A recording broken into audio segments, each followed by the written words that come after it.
which personality types don't stress over money and which ones do, and which ones just seem to have it. Money is a fascinating thing. It's a liquid value system that seems to come and go. It has to be ever so moving, whether it's coming towards you or away from you. It's always moving. And if you have credit card debt, well, there's an interest rate on that, and that's also moving.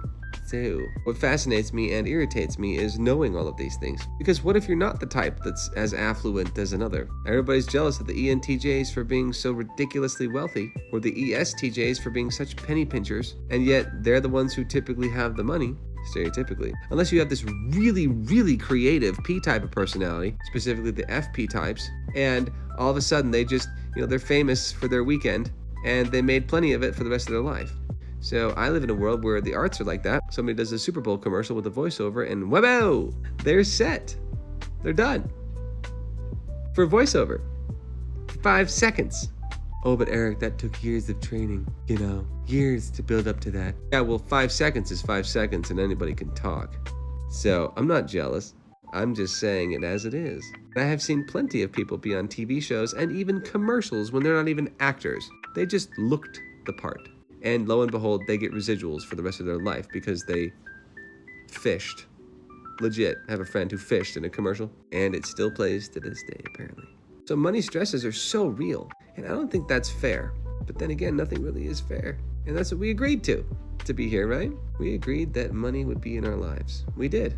If there was an arrangement before coming here, then obviously that would be a big part of it. Because if you don't have it, you're dead. You're dead. If you have a surplus of it, either you don't know what to do with it, or people try to steal it from you. And I've been there too. So, having a happy middle ground seems to be, well, people become very private with those things because of the reasons I just mentioned. So, money stresses are so real because nobody really talks about it. And being a personality channel, I'll just jump at the idea that, you know what? Your personality does not dictate your wallet. Your actions on a consistent level dictate your wallet. Because really, even though that voiceover or that acting gig came up, luck is when opportunity meets preparedness. And that person actually fished for a long time. And they got the commercial gig. And they got residuals now. And that person who did that 5-second voiceover for the Super Bowl has been doing voiceovers for years. So really, there's no such thing as luck when it comes to opportunity then. It's just a matter of saying yes to the opportunity because you were prepared. And yes, the J types are more consistent with their preparedness, but they're also not open to random opportunities like the P types are.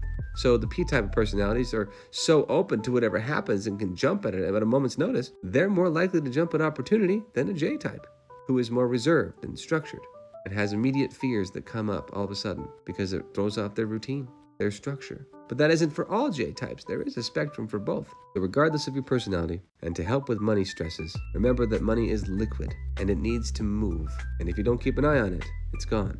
Money is jealous, and you can't be jealous of anybody else's type. And just look at what you are doing on a consistent basis to be prepared for the opportunities that will come your way. You just have to ask. By asking, show action for that preparedness and watch it come, baby. Merrick Osmond, and good luck.